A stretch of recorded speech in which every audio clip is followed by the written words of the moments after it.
Selamat pagi, selamat datang di ruang SA3. Perkenalkan, nama saya Tesalonika Cipto. Hari ini saya akan menjadi MC di ruang SA3. Perkenalkan juga rekan operator saya, Ariel Sistanto. Pertama-tama saya ucapkan selamat datang kepada Ibu Indah Widyastuti, STMT, PhD, selaku pengulas pada ruangan SA3. Selamat datang juga saya ucapkan kepada Ibu Dr. Yasmin Suryansyah, STMT, MSP, dan Ibu Wulani Enggarsari, STMT, selaku moderator. Selamat datang saya ucapkan juga kepada para peserta serta presenter di ruangan SA3. Kita mulai dengan presenter pertama. Silahkan, waktunya 7 menit. Oke, selamat siang kepada seluruh hadirin yang telah menyempatkan untuk bergabung hari ini. Perkenalkan, nama saya adalah Fania, dan hari ini saya akan berbagi tentang topik yang saya bahas di dalam skripsi saya, yaitu healing architecture. Nah, kebanyakan dari kita pasti sudah familiar dengan yang namanya healing. Ya, healing water lah, healing food lah, healing therapy lah, dan lain-lain. Tapi healing architecture, apa sih itu sebenarnya? Nah, healing sendiri sederhananya adalah pemulihan keadaan atau bagian tubuh yang kondisinya sedang kurang baik, fisik maupun psikis, dan biasanya dilakukan oleh tubuh secara otomatis. Healing ini dapat dioptimalkan dengan asupan hal yang positif, yang cocok dengan tubuh kita, seperti makanan favorit, kegiatan favorit, lingkungan yang sesuai dengan kita. Nah, dari berbagai faktor dan kemungkinan, lingkungan tempat kita beraktivitas juga bisa mempengaruhi kondisi tubuh untuk healing. Lingkungan itu antara bisa bikin kita semakin produktif dan semangat, atau malah merasa semakin sesak dan stres. Nah, orang kan kalau udah stres, kondisi tubuhnya juga bisa makin menurun kan. Jadi, boro-boro makin oke, yang ada bisa makin pusing. Nah, lingkungan itu berarti kan penting banget buat kita, maka penting juga untuk kita membuat lingkungan itu sebaik mungkin demi keadaan well-being kita. Nah, arsitektur itu sebenarnya bukan cuma soal merancang bangunan yang cantik, tapi juga merupakan kesatuan antara manusia dengan lingkungan. Dan kita bisa melihatnya sebagai medium untuk membangun lingkungan yang berkualitas untuk kita. Karena itulah muncul yang namanya healing architecture. Dengan konsep ini, kita dapat menciptakan lingkungan yang berkualitas baik, yang bahkan bisa menstimulasi tubuh untuk melakukan proses healing. Lingkungan yang dirancang dengan konsep ini digadang mampu mendukung tubuh secara psikis dan fisik, sehingga sistem healing tubuh kita itu bisa berjalan lebih optimal. Tapi faktanya, konsep ini itu belum banyak dikembangin di Indonesia. Karena memang untuk menciptakan lingkungan yang healing itu nggak mudah dan makan banyak waktu. Tapi apa yang ingin saya tekankan hari ini adalah fakta bahwa konsep ini bisa juga kita pakai untuk memperbaiki atau menambah kualitas lingkungan yang sudah dibangun. Nggak harus selalu membangun dari nol lagi. Saya ingin mengajak Anda melihat sedikit objek penelitian saya, yaitu Hanara Wellbeing Center, sebuah klinik holistik berbasis energi yang ada di Bandung. Dari berbagai fitur dan program yang mereka tawarkan, mereka juga sangat membanggakan keadaan lingkungan mereka yang memang dirancang dengan healing architecture. Karena faktanya Hanara itu menempati bangunan bekas rumah tinggal, dan mereka tuh berhasil menciptakan lingkungan yang lebih berkualitas lagi dengan konsep tersebut. Nah, apa yang bisa kita pelajari dari Hanara? Jadi saya melakukan analisis pada Hanara dengan prinsip healing architecture dan mencoba melihat dari kacamata ilmu arsitektur seberapa healing sih lingkungan mereka. Nyatanya, dari ketujuh prinsip tersebut, Hanara itu memiliki nilai yang cukup tinggi, memenuhi syarat-syarat dasar healing architecture. Jadi cocoklah disebut sebagai lingkungan healing yang bisa dijadikan contoh di Indonesia.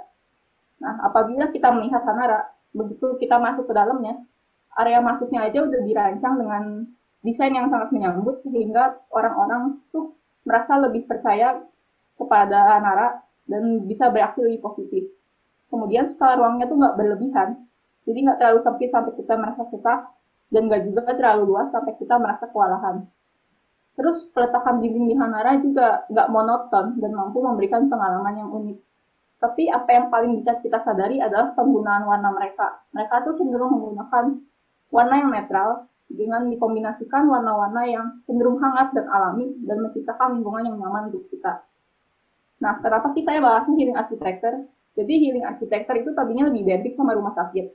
Jadi sebelum memulai penelitian ini saya bertanya-tanya apakah konsep ini bisa kita pakai untuk lingkungan yang lain. Karena kan pada dasarnya kita manusia butuh tempat yang nyaman, environment yang mendukung aktivitas kita.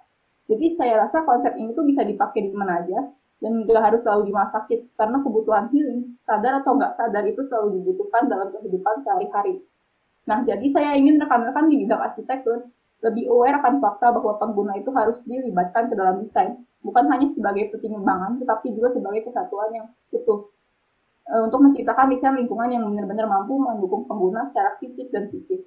Sementara untuk rekan-rekan yang awam arsitektur, saya berharap yang saya sampaikan hari ini itu bisa bermanfaat apabila Anda ingin memperbaiki lingkungan di sekitar Anda, bahkan dengan hal sederhana seperti memberi warna yang hangat atau memberi warna yang kalem untuk tempat meditasi, kemudian nambahin dekorasi tanaman, itu bisa seenggaknya menambah kualitas lingkungan yang ingin diperbaiki. Kemudian untuk lebih jelasnya lagi, saya merekomendasikan Anda untuk mencari di YouTube atau di internet tentang Pidato Kliniken di Swedia, karena itu adalah merupakan contoh bangunan yang paling sempurna dalam penerapan healing architecture untuk memberikan pandangan yang lebih dalam tentang konsep tersebut. Nah, akhir kata saya berharap penelitian sederhana yang saya lakukan ini dapat bermanfaat bagi semuanya tanpa terkecuali. Sekian presentasi saya hari ini. Saya mohon maaf apabila saya ada salah kata. Semoga apa yang saya sampaikan bermanfaat. Selamat siang dan Tuhan memberkati. Terima kasih atas presentasinya, Saudara Fania. Selanjutnya akan kita lanjutkan oleh Saudara Astamar Satria Nugraha. Dipersilahkan kepada Saudara untuk melakukan presentasi, waktunya 7 menit. Selamat pagi semuanya. Perkenalkan, saya Astamar Satria Nugraha, 2015-420-112. Saya akan mempresentasikan hasil penelitian saya yang berjudul Karakteristik Arsitektur Jengki Bangunan Retail M Block Space Jakarta sebagai hasil dari Nostalgic Restoration. Latar belakang penelitiannya, arsitektur Jengki merupakan langgam arsitektur modern yang ada di Indonesia sejak tahun 1950-an dan berkembang di Kebayoran Baru, yang dimana Kebayoran Baru ini merupakan kota satelit Jakarta. M Block Space Jakarta merupakan ruang publik dan retail baru di Jakarta Selatan, tepatnya di Kebayoran Baru, yang dahulunya merupakan rumah tinggal dinas milik Perum Peruri. Namun sejak tahun 2007 bangunan tersebut terbengkalai. Namun seiring berjalannya waktu di tahun 2015 hingga 2018, akibat perkembangan infrastruktur seperti MRT Jakarta yang melintasi bangunan tersebut, maka diinisiasikanlah suatu renovasi dan pengalihan fungsi rumah dinas tersebut menjadi bangunan retail karena bangunan dianggap memiliki potensi bisnis. Arcadia sebagai pihak perencana terpilih dalam merancang ulang bangunan ini melihat adanya suatu indikasi bahwa bangunan ini terpengaruhi oleh langgam arsitektur Jengki yang berkembang di Kebayoran Baru.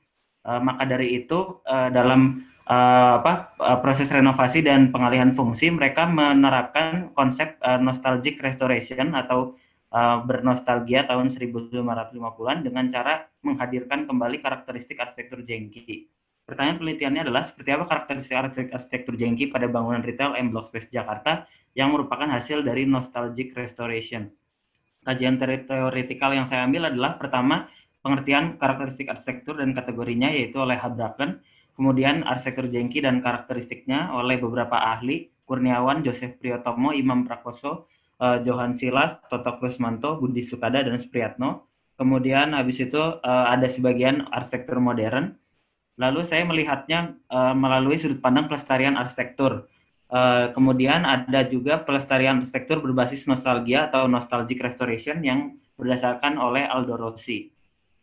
Berikut merupakan kategori Habraken, yaitu organisasi ruang, hubungan ruang, sirkulasi, orientasi, dan hierarki, di mana pada arsitektur Jengki hal tersebut terasa dalam keberadaan teras sebagai penyeimbang komposisi.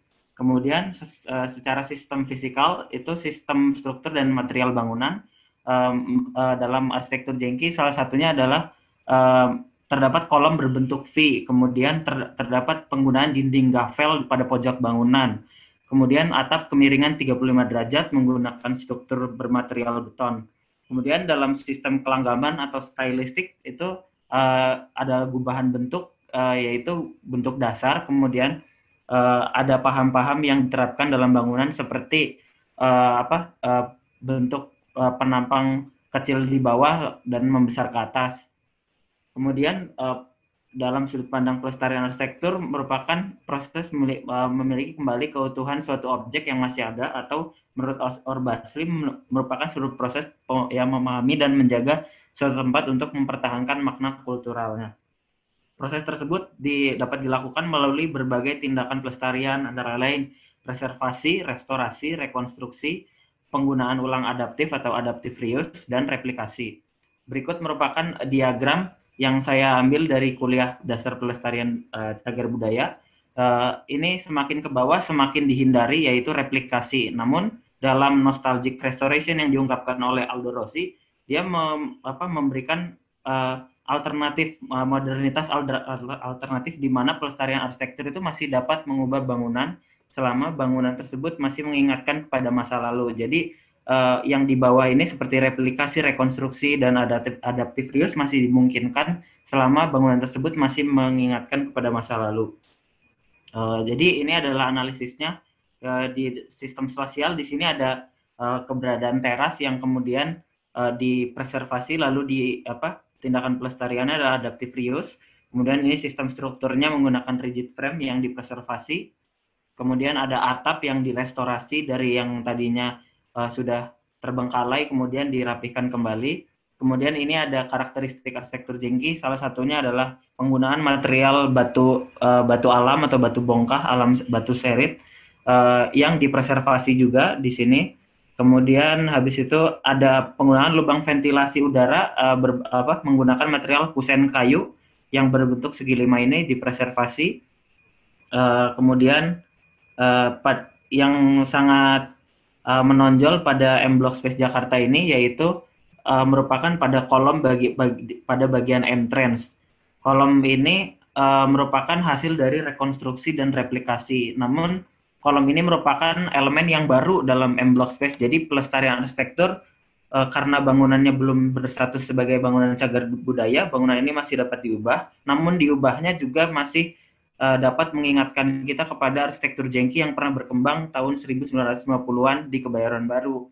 Disinilah titik di mana karakteristik ini membangkitkan nostalgia bagi penggunanya, seakan-akan M Block Space Jakarta membawa kita kembali ke tahun 1950. Hasil analisisnya adalah karakteristik arsitektur jengki yang menjadi hasil dari pelestarian itu antara lain adalah atap yang mengalami restorasi, kemudian lubang-lubang udara yang berbentuk pentagon.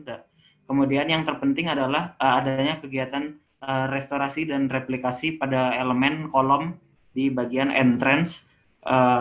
Itu yang menjadi pengingat akan arsitektur jengki yang pernah ada di puluhan tahun yang lalu. Ini merupakan foto sebelumnya, bahwa sebelum itu ini merupakan bangunan koperasi, jadi rumah dinas dan koperasi, kemudian sekarang disatukan menjadi retail, dan ini bagian entrance-nya. Elemen-elemen ini merupakan menggunakan material baru. Jika bersandar pada prinsip pelestarian, maka bangunan yang dilestarikan haruslah merubah dengan kerusakan sekecil-kecilnya. Namun pada kajian teori terdapat beberapa ahli yang mengemukakan bahwa terkait pelestarian, bahwasanya melestarikan bangunan tidak selalu harus bersandar pada prinsip itu. Pelestarian bangunan bersejarah juga dapat dilakukan dengan mengubah bangunan itu juga dengan membangun sesuatu yang baru selama dapat mengingatkan kembali kepada memori masa lalu. Nostalgic restoration salah satunya merupakan istilah yang diungkapkan oleh Aldo Rossi dalam soal pelestarian bangunan di masa modern, yang menekankan bahwa pelestarian arsitektur tidak hanya soal menjaga bangunan seutuhnya agar tidak berubah, namun juga masih dapat melakukan perubahan di dalamnya selama masih mengingatkan sejarah. Dalam M Block Space Jakarta ini terbukti jelas bahwa pemikiran Aldo Rossi itu seharusnya masih dapat dilakukan oleh praktisi arsitektur. Salah satunya adalah oleh Arcadia Architect. Ini adalah foto pembangunannya. Jadi di sini ada kolom arsitektur jengki, kolom yang penampangnya kecil ke bawah dan membesar ke atas atau berbentuk V, namun menggunakan material-material masa kini, gitu, dan ditempelkan kepada bangunan yang sudah terbengkalai, bangunan tua. Pelestarian bangunan dengan mengubah dan membentuk ini merupakan cara terbaik yang untuk menjaga kesejarahan di masa sekarang ini, gitu. Jadi bangunan ini ketika direstorasi dan kembali ke masa lalu akan menghidupkan kembali jiwa-jiwa reruntuhan itu, atau yang disebut dengan spirit of ruins. Kesimpulan dari analisis ini yaitu bahwa bangunan retail M Block Space Jakarta mengindikasikan adanya kebenaran bahwa karya ini merupakan hasil suatu tindakan pelestarian arsitektur yaitu nostalgic restoration. Beberapa aspek pada bangunan masih ada yang utuh karena tindakan preservasi, ada beberapa yang mengalami penggantian material atau restorasi, ada yang mengalami rekonstruksi, bahkan ada yang mengalami replikasi dan pembangunan baru. Bangunan yang sampai saat ini belum terdaftar cagar budaya ini memiliki privilisme saat direnovasi, yaitu masih terdapatnya perubahan dan pembangunan baru. Saran, setelah mengetahui bahwa M Block Space Jakarta dipengaruhi oleh arsitektur jengki, peneliti menyarankan bahwa bangunan harus segera didaftarkan sebagai bangunan cagar budaya agar kedepannya bangunan ini akan lestari selamanya. Kemudian apabila pengelola menginginkan suatu perubahan, selagi masih diperbolehkan, diusahakan perubahan itu agar dapat menambahkan kembali citra arsitektur jengki pada bangunan, terutama melalui karakteristik arsitekturnya. Kemudian kepada arsitek pelestari diharapkan lebih terbuka dalam menerima keberadaan teori atau pandangan alternatif dalam hal pelestarian arsitektur, karena dalam pelestarian arsitektur antara teori dan praktik terkadang terdapat perbedaan yang begitu ekstrim. Keadaan real di lapangan menuntut pelestari untuk bertindak lebih proaktif dalam mengambil keputusan terkait bangunan yang akan dilestarikan. Apakah keputusan itu akan merusak ataupun malah meningkatkan mutu bangunan? Semua tidak diputuskan berdasarkan teori atau pedoman-pedoman yang sudah disetujui bersama. Kemudian alangkah baiknya kepada semua pihak yang berkecimpung dalam dunia arsitektur, alangkah baiknya agar dapat selalu mengapresiasi usaha seorang arsitek yang memiliki keinginan atau berinisiatif menyelamatkan nyawa dari bangunan cagar budaya atau bangunan yang diduga cagar budaya. Karena bangunan cagar budaya merupakan hasil dari budi dan daya manusia, hasil olah pikir manusia, suatu karya seni yang diwariskan dari pendahulu kita kepada generasi mendatang. Terima kasih atas perhatiannya. Mohon maaf jika ada salah kata, mohon maklum. Terima kasih.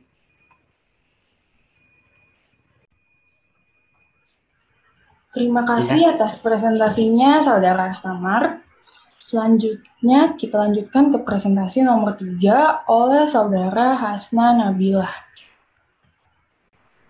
Selamat pagi para hadirin, nama perkenalkan nama saya Hasna Nabilah 2015. Hari ini saya akan mempresentasikan hasil penelitian saya mengenai tren pembentukan suasana lingkungan menjaga belajar sekolah.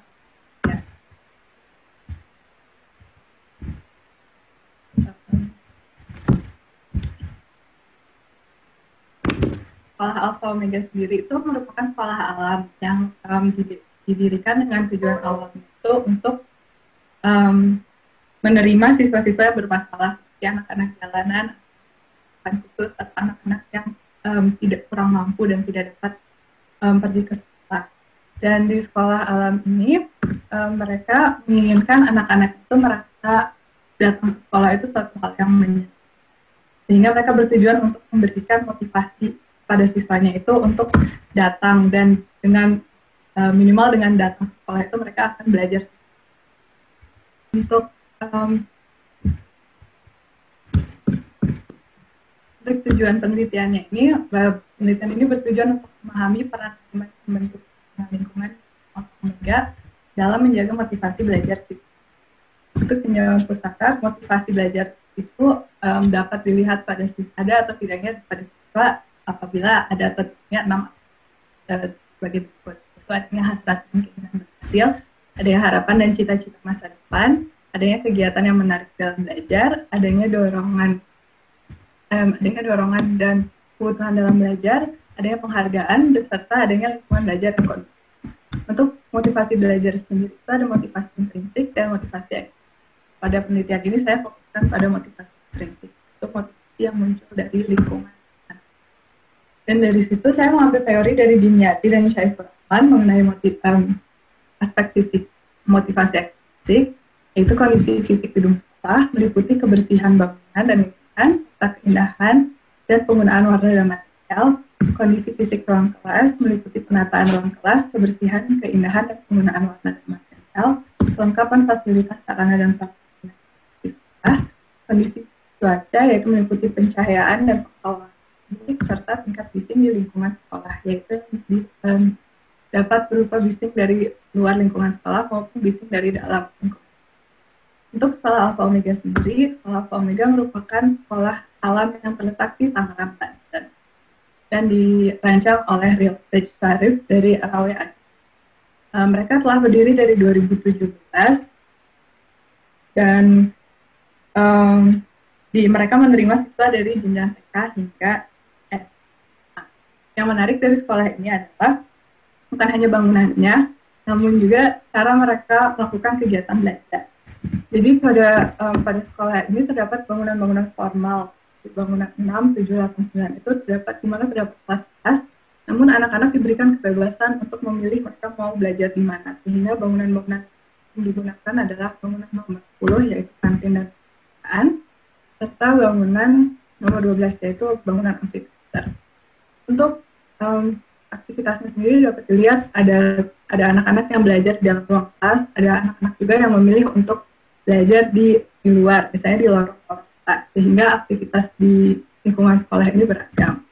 Dan mereka juga memanfaatkan lingkungan sekitarnya yang berupa sawah untuk kegiatan belajar, dan juga sekolah tidak hanya menyediakan untuk fasilitas untuk pembelajaran akademis, namun juga pembelajaran untuk mengembangkan life skills. Untuk analisisnya sendiri, kondisi fisik gedung sekolahnya dapat dilihat seperti ini, dan keadaan sekitar sangat hijau dan bangunan sangat terbuka. Begitu juga pada bangunan-bangunan lainnya, dan mereka menggunakan material-material alami yang lokal seperti bambu dan bata. Untuk penilaian siswa terhadap kondisi fisik gedung sekolah terhadap apakah itu menjaga motivasi belajar mereka nilai cukup tinggi. Namun terdapat beberapa kekurangan pada misalnya penggunaan warna dan material dinilai oleh siswa SD cukup membosankan karena menggunakan material-material warna digital. Melainkan pada siswa yang lebih tua seperti siswa SMP dan SMA, mereka malah menunjukkan tersebut. Dan untuk kebersihan terdapat kekurangan karena keterbukaan space sekolah itu sehingga banyak masuk debu dan binatang kecil. Untuk kondisi fisik ruang kelas, untuk penataannya itu setiap kelas dapat mendapatkan kebebasan untuk menata sendiri ruang kelasnya. Yang dapat lihat sini ada yang menggunakan penataan standar dan juga ada yang menggunakan penataan tempat duduk. Dan ruang kelasnya juga terbuka, dapat dilihat dari dindingnya yang tidak sampai atas itu, dan itu merupakan pembatas antara kelas dan lorong. Ada juga kelas-kelas yang tidak menggunakan tempat duduk sama sekali dan mereka hanya menggunakan karpet atau anak-anaknya duduk di lantai. Dan untuk kondisi fisik ruang kelas itu cukup beragam penilaian dari siswanya, karena siswa bebas memilih mereka mau belajar di mana, sehingga ada siswa yang emang senang belajar di kelas dan ada juga siswa yang lebih memilih belajar di lab. Dan untuk kondisi fisik ruang kelas sendiri sudah dinilai cukup baik. Untuk fasilitas sekolah, bangunan yang paling sering digunakan selain bangunan utama untuk belajar adalah bangunan kantin dan perpustakaan yang juga dapat digunakan dalam jam belajar dan sering digunakan siswa untuk serta bangunan workshop di mana merupakan tempat berkumpul siswa dan untuk kegiatan ekstra. Selain itu juga ada fasilitas seperti lab komputer dan UKS, area bermain, ruang multimedia, dan sarana prasarana ini dianggap siswa cukup juga dalam memotivasi mereka untuk belajar. Namun terdapat beberapa kekurangan seperti pada sarana untuk siswa SMA dan SMP merasa terdapat kekurangan. Nah, untuk pencahayaan dan penghawaan, karena ruang kelas dan sekolah ini bersifat terbuka, mereka mendapatkan pencahayaan dan penghawaan alami yang cukup banyak, namun tetap dibantu dengan pencahayaan buatan. Dan untuk bangunan lainnya itu mereka sepenuhnya menggunakan pencahayaan alami. Dan karena mereka sangat terbuka dan bergantung pada penghawaan alami, terdapat beberapa perbedaan aktivitas, misalnya saat cuacanya hujan, siswa lebih banyak menghabiskan waktu di dalam kelas, sedangkan saat cuacanya cerah, siswa lebih senang melakukan kegiatan belajar di luar kelas. Dan hal ini dinilai siswa sangat penting, namun terdapat beberapa kekurangan pada pencahayaan, misalnya mereka merasa pada jam-jam tertentu itu kadang silau di kelas, sehingga mereka memilih untuk belajar di tempat ini. Dan untuk penghawaan juga karena mereka mengerah dan cukup panas, dan kelas-kelas mereka sedikit yang menggunakan bantuan penghawaan, mereka juga menilai cuacanya itu cukup sangat penting dan berpengaruh pada kondisi belajar mereka.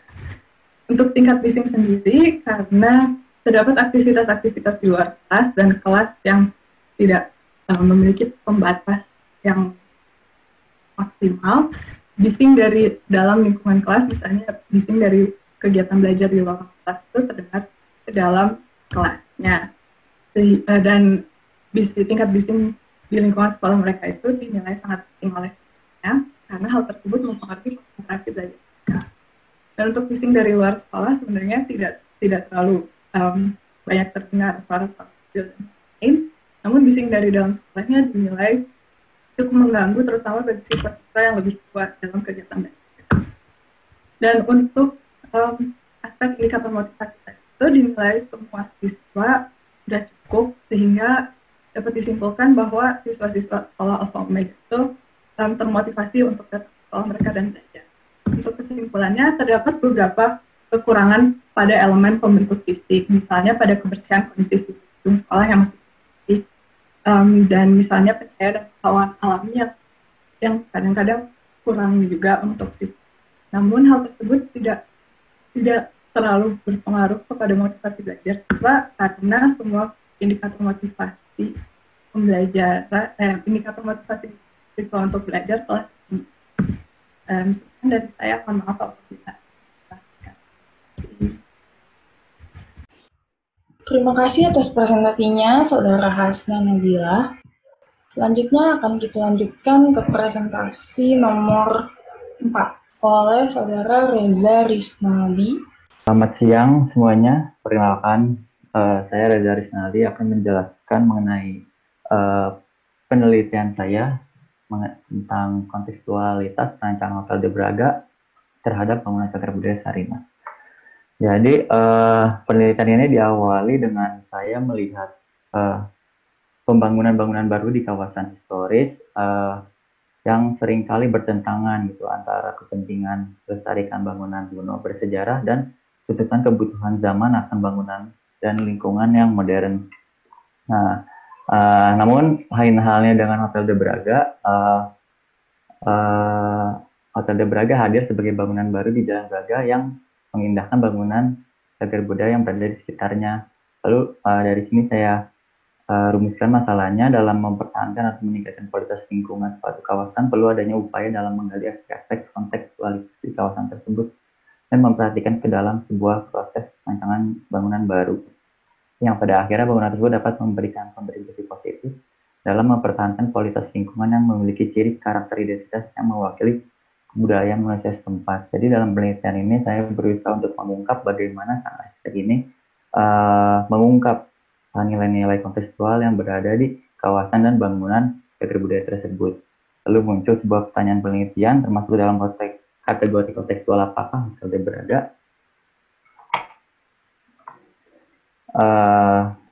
Lalu tempat dan penelitian yang dilakukan pada objek arsitektur Hotel de Braga yang berlokasi di Jalan Braga nomor 10, Bandung. Hotel de Braga dibangun pada tahun 2016 dan mulai beroperasi pada tanggal 18 Agustus 2018. Hotel Braga memiliki 14 lantai dengan tinggi kurang lebih 50,7 meter dan luas bangunan 7.141 meter persegi dan luas tanah 1.763 meter persegi.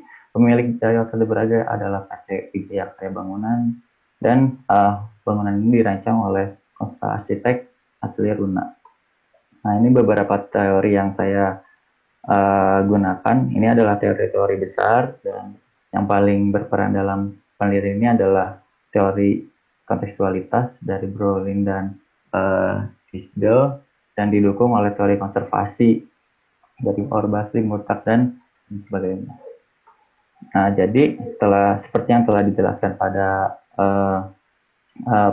slide sebelumnya mengenai isu, jadi tuntutan pembangunan seringkali bertentangan dengan kepentingan pelestarian dan kedua hal tersebut sebenarnya menuju satu titik yaitu harmonis, yaitu serasi dan berkesinambungan, dan hal tersebut dapat dicapai dengan salah satunya adalah dengan teori kontekstualitas atau merancang dengan mengangkat nilai-nilai kontekstualitas. Nah, dalam hal ini saya menggunakan teorinya Brolin. Nah, bangunan dapat dilihat sesuai atau tidaknya itu ditinjau melalui atribut umum atau atribut gaya, dan kemudian poin-poin tersebut dianalisis, dan kemudian akan muncul bangunan tersebut termasuk dalam kategori uniformity, juxtaposition, atau continuity. Nah, ini merupakan detail dari atribut umum dan atribut gayanya dari teorinya Brolin. Jadi ada 11 poin dari atribut umum dan 3 poin, dan atribut gaya ini dibagi menjadi 2 poin, gaya historis dan gaya non historis, dilihat dari langgam, karakter, dan ornamen. Nah, jadi sedikit tentang Sarinah. Jadi dalam penelitian ini saya juga berusaha untuk mencoba memahami sebuah kawasan Braga dan bangunan Sarinah. Jadi sebelum berubah menjadi kawasan perdagangan, Jalan Braga merupakan kawasan permukiman yang asri, teduh dan nyaman di pusat kota dengan rumah hunian berlahan luas di kanan dan kirinya. Nah, lalu Van der Diembelang ini adalah tokoh. Lalu masuk ke tahun 1930, Van der Diembelang ini baru dibangun sekitar tahun 1930 awal. Van der Diembelang adalah tokoh sebada yang paling besar di Braga dan spesialisasinya dalam bidang mode dan pakaian ala Amsterdam. Tokoh ini terkenal sebagai mode sentral di Amsterdam. Lalu memasuki masa kemerdekaan, Van der Diembelang diganti namanya oleh Presiden Soekarno menjadi tokoh Sarinah dengan fungsinya tetap, yaitu sebagai tokoh sebada yang menjual segala kebutuhan pokok dengan harga miring yang terjangkau. Nah, penggantian nama ini sebetulnya Soekarno dalam rangka menggelorakan semangat nasionalis bangsa Indonesia. Lalu, nah dari foto-foto ini terlihat gitu perkembangan bangunan Sarinah gitu, yang pada akhirnya sekitar tahun 2006 pihak pengelola mengalami kebangkrutan. Nah, bangunan Sarinah ini sebenarnya termasuk dalam bangunan cagar budaya kelas A, namun karena sulitnya mengembangkan bangunan cagar budaya kelas A, maka bangunan ini diturunkan kelasnya menjadi kelas C, dan tempat menyandang kategori kelas A, pihak pengembang juga mengalami kesulitan yang akhirnya bangunan tersebut sempat terbengkalai kurang lebih 1 dekade. Lalu setelah lamanya terbengkalai, akhirnya Hotel Braga ini dikembangkan dengan dibangun sebuah fungsi baru, yaitu hotel yang bernama Hotel de Braga. Nah, Hotel de Braga hadir di dalam sebuah lingkungan yang memiliki ciri dan karakter yang terbentuk seiring dengan terciptanya Bandung menjadi sebuah kota. Hotel de Braga terletak satu tapak dengan bangunan cagar budaya Sarinah yang merupakan bangunan bersejarah yang sudah berakar di bumi Nusantara ini.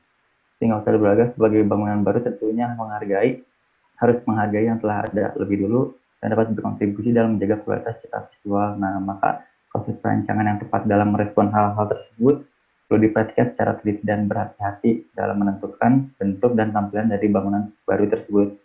Sedangkan perancangan arsitektur kontekstual merupakan salah satu upaya yang dapat dijadikan solusi dalam merancang sebuah bangunan baru yang berada di kawasan konservasi.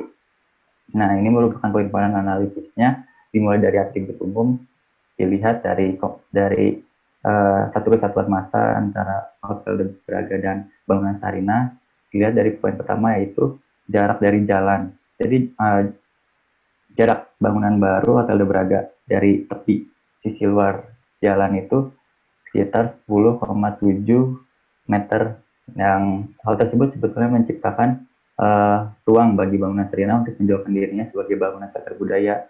Jarak tersebut merupakan bentuk penghargaan terhadap bangunan Sarinah yang telah ada lebih dulu, sehingga keberadaan Hotel de Braga tidak bertentangan dengan bangunan Sarinah, justru membangkitkan semangat bangunan Sarinah yang telah lama mati. Nah, lalu yang kedua adalah jarak bangunan yang berdampingan.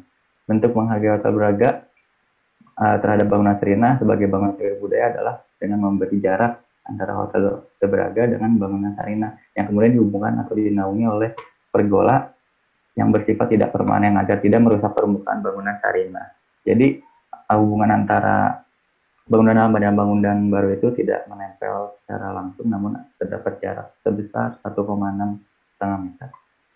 Lalu poin yang ketiga adalah komposisi massa bangunan. Nah, massa podium ini merupakan salah satu poin yang penting karena massa podium berkontribusi secara, jadi ada 2 massa di sini. Ada 2 massa bangunan baru yang masing-masing memiliki peran yang berbeda-beda. Nah, massa podium berkontribusi secara visual dalam lingkup mikro, sedangkan masa tower berperan dalam lingkup makro. Maksudnya adalah masa podium terlihat memiliki keinginan untuk meneruskan artikulasi streamline Art Deco pada gedung Denis yang berada di sebelahnya, sementara masa tower yang berwarna hijau ini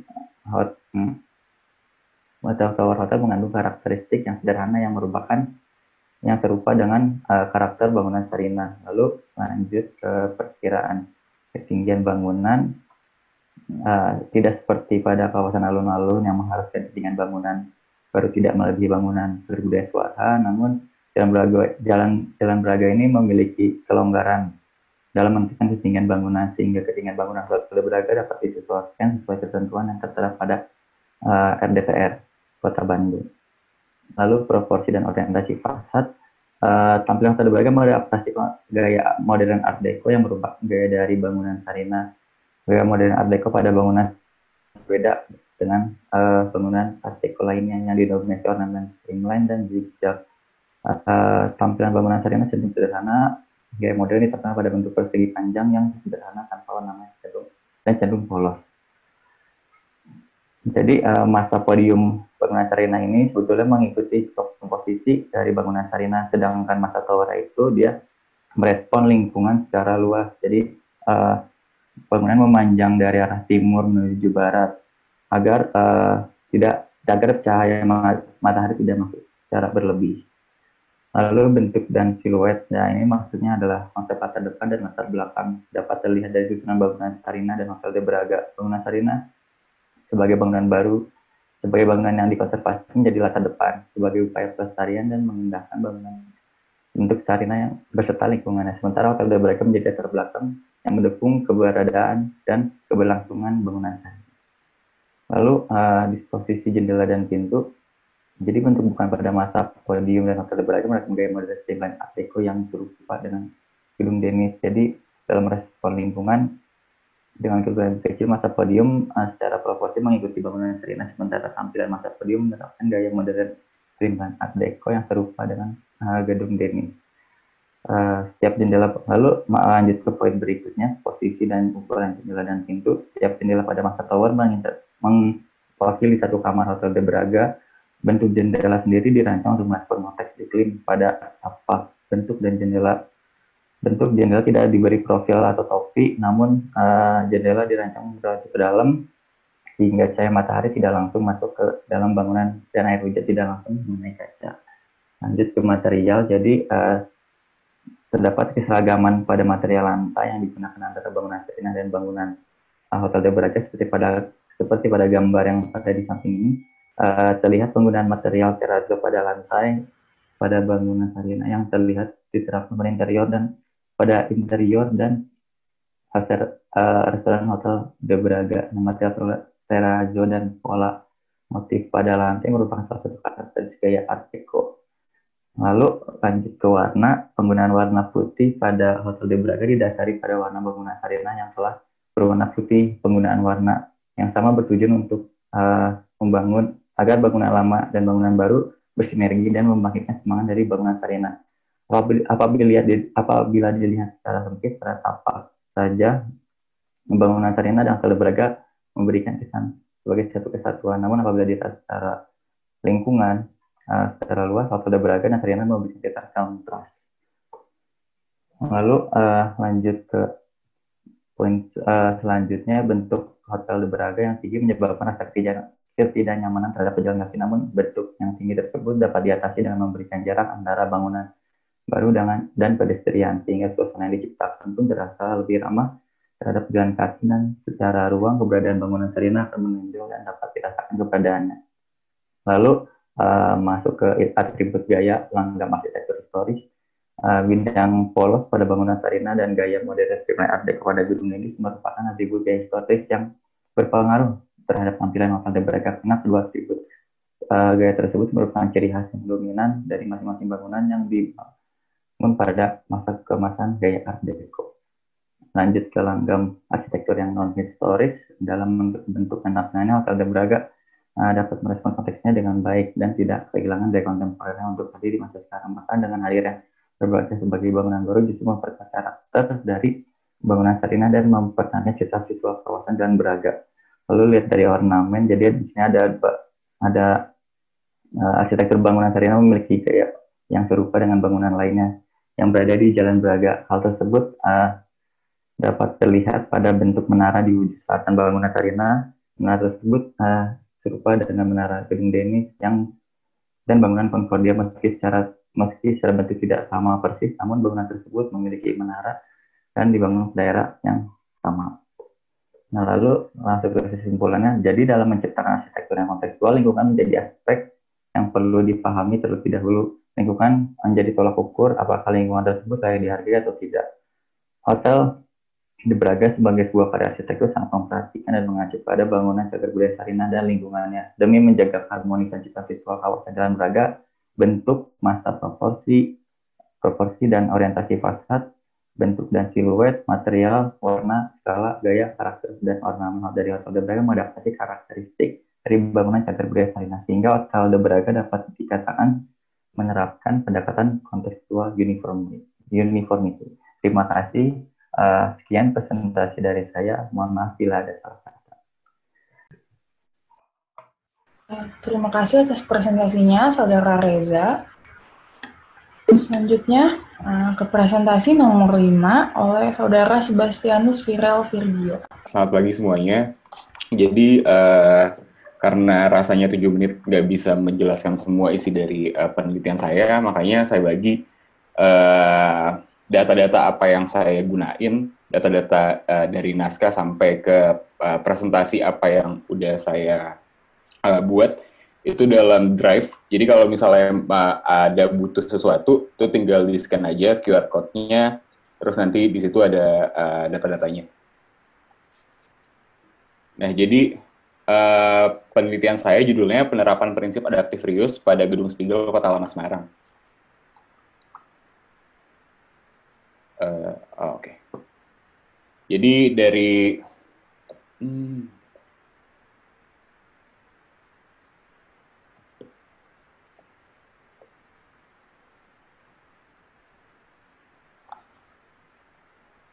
nah, ini si keseluruhan bentuk si Gedung Spiegelnya. Ini bukan foto saya nggak bisa foto yang sebagus ini.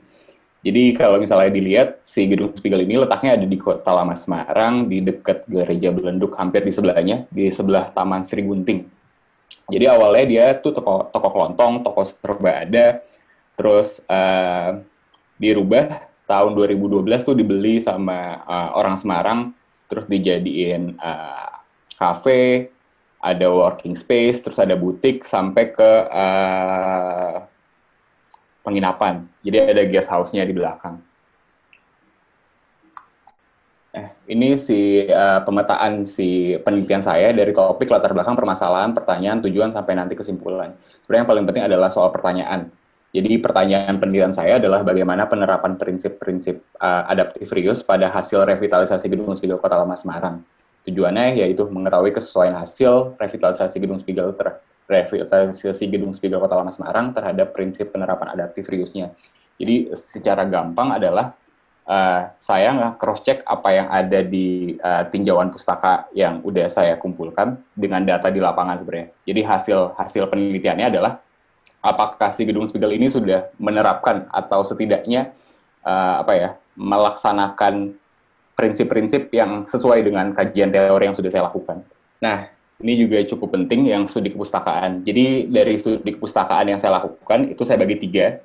Dari tahap yang paling basic yaitu si kecagar budayaan, terus yang kedua adalah konservasi, yang ketiga adalah adaptive reuse. Dari kecagar budayaan saya pakai Undang-Undang Nomor 11 tahun 2010 yang ada 5 hal, soal nilai sosial, nilai sejarah, arsitektur, pendidikan sampai umur bangunan. Terus konservasi itu dari Aileen Orbasil yang ada 11 kriteria, sama yang adaptive reuse saya pakai ada tesis dari University di Kanada. Dia tuh ngebagi 4 bagian utama tentang keberhasilan adaptive reuse, yaitu faktor sosial, faktor ekonomi, faktor budaya, sama faktor legalitas. Sebenarnya ada beberapa teori yang lebih populer yang digunain oleh beberapa peneliti lain yang menggunakan adaptive reuse juga. Tapi kenapa saya pilih teori ini? Soalnya tujuan utama saya adalah ke orang-orang awam yang kurang mengerti soal arsitektur dengan pembahasan-pembahasan yang lebih sederhana, dari bahasa sampai penerapan di lapangan yang 50% lah kira-kira, yang oke buat di bidang arsitektur dan oke juga untuk awam. Jadi langsung ke pembahasan. Dari pembahasan cagar budaya ada 5 faktor, ada nilai sejarah. Jadi awalnya memang toko serba ada di tahun 1895, terus berubah sampai sekarang jadi kafe dan 4 fungsi lainnya. Terus nilai arsitekturnya juga ada. Kalau misalnya lihat bisa dari material, atau paling ketara adalah langgam Spanish kolonial, dari skala, bukaan, ornamentasi segala macam itu bisa ditemuin. Terus nilai sosial budaya juga dari awal terbentuk itu salah satu toko kelontong terbesar di area Jawa Tengah dan Jawa Timur. Terus sampai setelah direvitalisasi pun jadi ikon baru Kota Lama Semarang. Terus jadi berdampak bagi lingkungan sosial. Terus ada nilai ilmu pengetahuan, edukasi, plus yang paling penting adalah pemilihan fungsi coworking space yang sering mengadakan lokakarya, workshop segala macam atau seminar, itu juga sangat berdampak bagi perkembangan pendidikan di daerah Jawa Tengah. Terus umur bangunannya sudah 125 tahun sejak didiriin pertama tuh tahun 1895. Terus yang kedua ada nilai konservasi. Jadi pencarian bukti. Jadi yang paling menarik adalah si bangunan Spiegel ini itu tuh dibeli tahun 2012, tapi baru mulai konstruksi fisik itu sekitar tahun 2014. Nah, jadi ada gap 2 tahun, 3 tahun, si perancang, peneliti itu melakukan riset yang sangat mendalam sebenarnya, sampai mereka mencari si anak dan cucu Hermann Spiegel yang masih ada di Austria. Terus baru setelah bukti terus perancangan segala macamnya selesai, dia baru mulai proses konservasi tahun 2015. Nah, itu juga ada tahapannya, terus ada konteksnya juga ternyata si gedung Spiegel ini juga banyak elemen-elemen kayak misalnya bukaan jendela, terus pintu segala macam, dan terutama material yang hampir sama ditemuin di bangunan-bangunan lain di sekitarnya. Terus ada target pengguna dari 4 fungsi yang ada berjalan bersamaan. Terus ada kayak misalnya cafe, working space, sampai guest house, butik segala macam, itu menggait banyak target pengguna baru gitu. Terus penuaan bangunan juga dari bangunan-bangunan dari material-material yang udah rusak segala macam itu dikonservasi lagi lebih baik. Nah, terus ada materialnya juga mereka gunain material-material yang dari daerah Jawa Tengah juga. Kalau misalnya materialnya memang masih bisa diperbaiki. Tapi kayak misalnya yang di lantai 2 ada dek kayu, itu juga diganti dengan material baru ya, untuk alasan safety segala macam. Terus teknologinya juga mereka nggak banyak berubah, cuma nambahin kolom buat penguat di lantai 2 aja. Terus untuk konsep berkelanjutannya juga sebenarnya basicnya si bangunannya udah cukup baik dari penghawaan, dari pencahayaan, dari bukaan-bukaan besar. Terus ada pendekatan baru bagaimana si bangunan dikelola dengan baik sama si bisnis site-nya. Nah, sama legibilitas. Jadi kalau misalnya di bangunan Spiegel ini si perancang itu menentukan bagian mana sebenarnya yang mau diekspos, bagian lama mana yang mau diekspos. Nah, tapi material-material yang baru itu jangan sampai mengalahkan si material yang lama. Jadi penggunaan material kayak yang lebih soft atau natural, kayak misalnya raw concrete, glass, atau baja yang lebih natural, jadi nggak ngalahin si material kayak misalnya brick expose yang cukup kentara di bangunan ini. Nah, ini ada pembahasan nilai adaptive reuse-nya, ada faktor budaya, itu tuh berisi penempatan artefak. Jadi ada beberapa artefak yang ada di bangunan Spiegel ini, kayak misalnya pelang toko itu dari awal sampai di revitalisasi dia masih ada. Terus yang kedua yang paling menarik adalah di toiletnya. Jadi iklan-iklan yang tahun 1910, 1920, iklan surat kabar di koran-koran itu dikolas terus ditempel di dinding-dindingnya. terus ada pengalaman ruang yang unik, bagaimana si nilai historikal atau kesejarahan atau nostalgik yang kayak tadi Astamar bilang itu juga diciptakan, terus sama penciptaan si bangunan Spiegel sebagai ikon baru Kota Lama Semarang. Nah, terus ada faktor sosial berisi hubungan bangunan dengan ruang jalan, bisa dilihat si bukaan si bangunan Spiegel itu jendelanya tingginya sekitar 4 meter, terus lebarnya sekitar 3 meter. Nah, si hubungan dengan ruang jalannya tercipta walaupun tidak secara langsung. Terus yang kedua, penggunaan material ramah lingkungan juga diterapkan di sini. Terus dampak fungsi bagi masyarakat juga cukup baik ya. Ada beberapa fungsi, kayak misalnya yang tadi yang sudah saya sebut, working space segala macam, itu juga sangat berdampak. Terus yang kedua, yang selanjutnya penerapan desain pasif juga cukup baik. Sama yang paling penting adalah pembukaan lapangan pekerjaan. Jadi dari satu bangunan Spiegel ini sudah dibuka 50 sampai 80 lapangan pekerjaan baru, mulai dari butik, terus sampai yang ngolah si guest house, co-working space, sampai ke yang restoran, bar, segala macam. Nah, yang selanjutnya ada faktor ekonomi.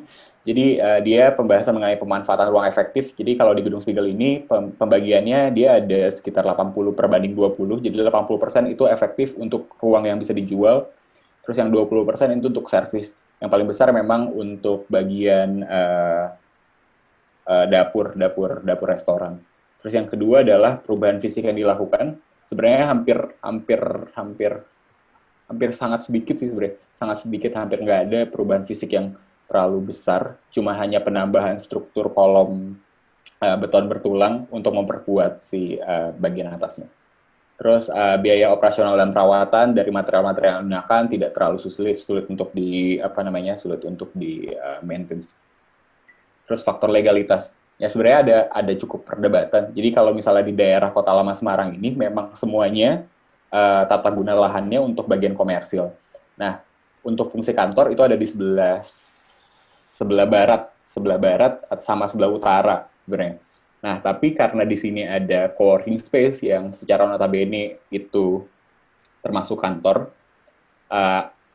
sebenarnya setelah di cross check lagi, kenapa dia bisa masuk ke dalam kawasan komersil, karena alibinya adalah si co-working space ini itu tuh disewakan secara tidak terikat gitu pada pihak ketiga. Jadi itu bisa dimasukin ke dalam si fungsi komersil. Terus selanjutnya saya ngecek si standar-standar ruang yang ada di gedung Spiegel ini apakah sudah sesuai dengan peraturan-peraturan kayak misalnya restoran, guest house, butik, co-working space segala macam sesuai dengan peraturan kementerian atau tidak.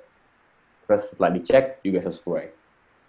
Jadi kesimpulannya adalah dari pengecekan mulai dari cagar budaya, terus konservasi, terus sampai ke adaptive reuse, sebenarnya bangunan Spiegel ini tuh udah cukup baik sebenarnya, karena hampir semua kecuali yang standarisasi ruang yang ada di peraturan kementerian yang cukup minor sebenarnya itu sudah terpenuhi dengan baik oleh si perancang maupun si pengelola bangunan. Jadi kalau bisa dikatakan si bangunan Spiegel ini sudah berhasil menerapkan prinsip-prinsip adaptive reuse pada hasil revitalisasinya. Paling segitu aja. Nah, Terima kasih atas waktunya. Untuk QR code-nya kalau misalnya butuh datanya. Terima kasih. Terima kasih, Saudara Sebastianus.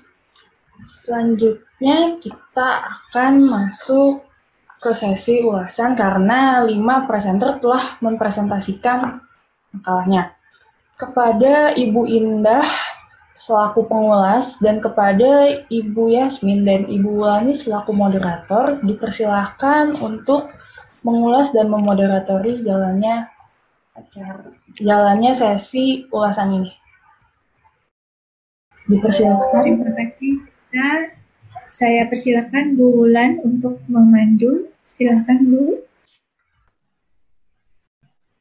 Baik, sekarang kita sesi ulasan dari 5 presenter tadi. Baik, ulasan kali ini akan dibahas oleh Ibu Indah Kami persilahkan Bu waktunya. Baik, terima kasih Ibu Wulan dan Ibu Yasmin. Mudah-mudahan terdengar baik ya suara saya. Ya, terdengar. Baik, Bu. Ya, baik, terima kasih. Oke, baik. Ini untuk Fania, Asmar, Hasna, Reza, dan Sebastian ya. Baik, pertama kali saya ingin sampaikan satu apresiasi dulu ya, karena setelah sekian tahun skripsi award ini, mungkin tahun ini adalah tahun yang paling banyak, dan saya sendiri banyak makalah yang masuk ini kebanyakan berbicara tentang desain ya. Kalau sebelum-sebelumnya lebih banyak masalah sejarah begitu ya, dan ini sekarang tentang objek desain yang kemudian dicermati, dikaji ya. Nah, ini saya pikir satu perkembangan yang menarik ya, atas minat desain ini. Nah, baik, ada beberapa hal yang mungkin saya ingin sampaikan. Mungkin saya tidak perlu membahas satu persatu ya dari mahasiswa karena ini bukan sidang. Nah, pertama adalah mengenai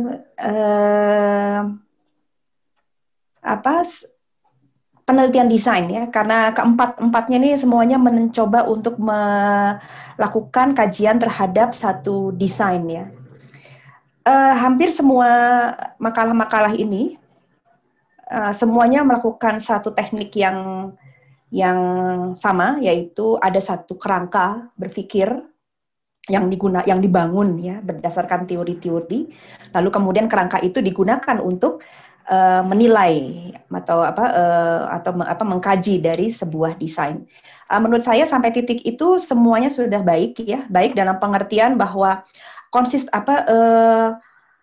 penggunaan teori yang dipakai sudah konsisten ya, bagaimana teori tersebut kemudian dibuatkan kerangka, dari kerangka lalu kemudian diturunkan menjadi atribut-atribut yang kemudian digunakan untuk menilik ya semua aspek dari desain.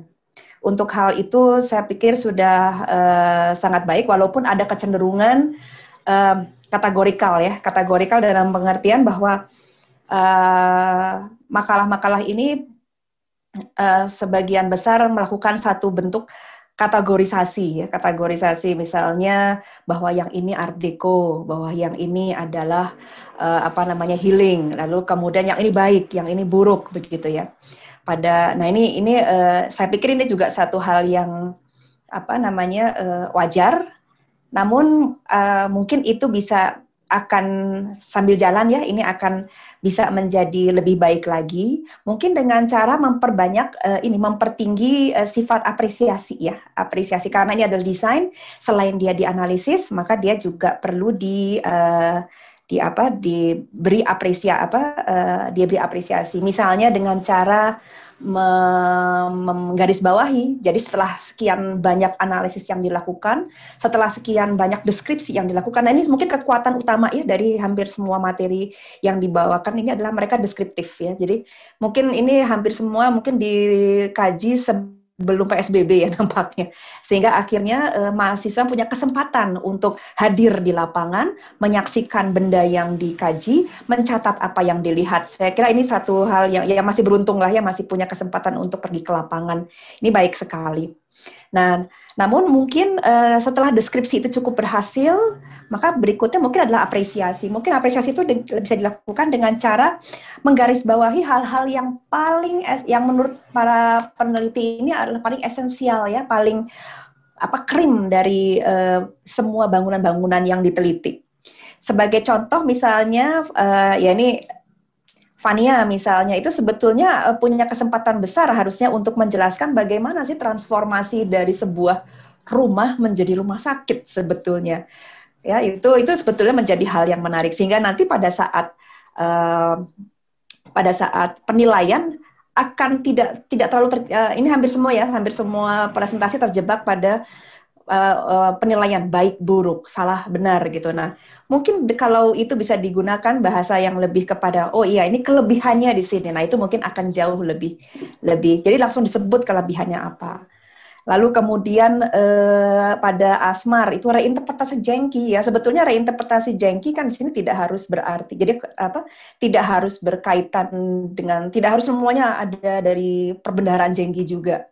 Di situ ada perbendaharaan Broadway misalnya masuk ke situ. Nah, itu mungkin menarik untuk disampaikan ya sebagai sesuatu yang unik, atau misalnya tiang-tiang yang miring itu sebetulnya di jengki-jengki yang kampung itu justru malah banyak sekali itu. Nah, mungkin seandainya itu diungkapkan gitu itu malah menjadi menarik ya. Nah, lalu kemudian Art Deco ya, ini sebetulnya juga saya rasa di Bandung ini mungkin bukan cuma Art Deco ya. Jadi mungkin khasanah dari heritage di Bandung ini nggak cuma Art Deco, nomenklaturnya banyak ya.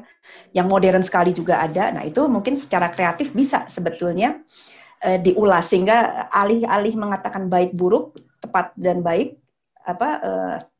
itu bisa langsung di-highlight saja apa sih yang unik ya. Nah, itu mungkin ya itu untuk untuk lebih mengupdate ya, karena sebagai penelitian sih sebagai sebuah proses ini semuanya sudah baik ya. Nah, dan yang terakhir mungkin presentasi ya. Saya pikir sebuah presentasi di dalam forum ilmiah tentunya harus menggunakan bahasa formal ya. Dari sekian presenter mungkin ada sebagian ya yang menggunakan bahasa formal yang teratur ya. Ini perlu menjadi perhatian dan itu bisa dilakukan. Itu bisa dilakukan kalau direncanakan ya. Presentasi yang direncanakan dalam satu penstrukturan uraian ya, seperti yang baik ya. Oke, saya pikir itu Bu Wulan komentar dari saya. Baik, terima kasih Bu. Waktunya sebenarnya masih ada. Oh ya. Untuk kalau memang mau dimanfaatkan untuk masih mengulas tidak apa-apa. Saya juga mengingatkan untuk peserta, baik peserta skripsi atau peserta skripsi berikutnya atau Bapak Ibu peserta yang mengikuti webinar dari luar Unpar, bila ada pertanyaan boleh ditulis di chat. Nanti pada jam 1 kita akan ada sesi tanya jawab yang boleh ditujukan kepada siapa saja, baik presenter atau kepada pengulas.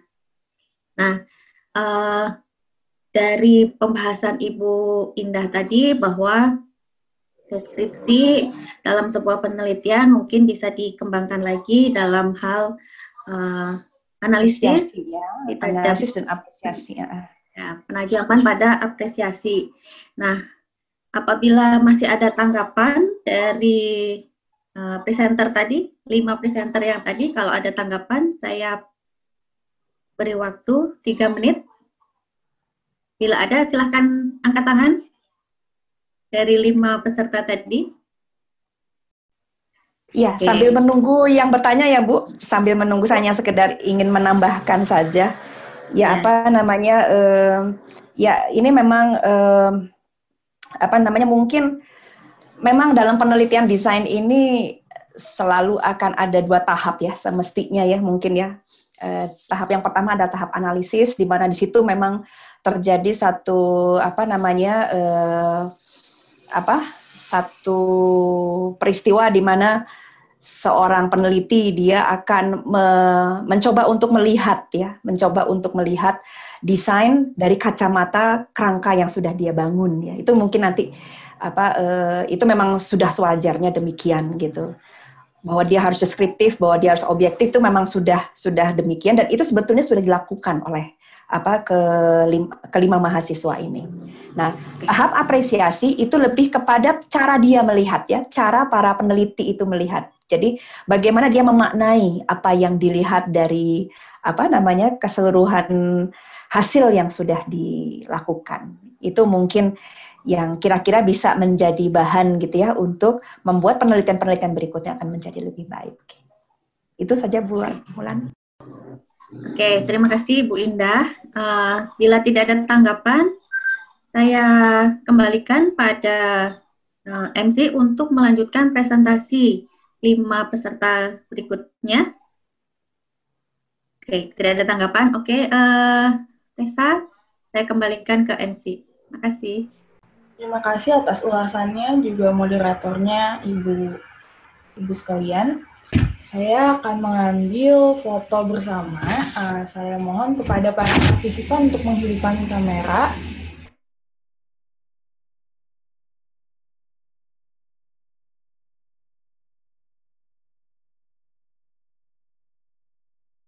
Dengan demikian acara di SA3 saya tutup. Mohon maaf bila ada kesalahan kata dan perilaku. Terima kasih.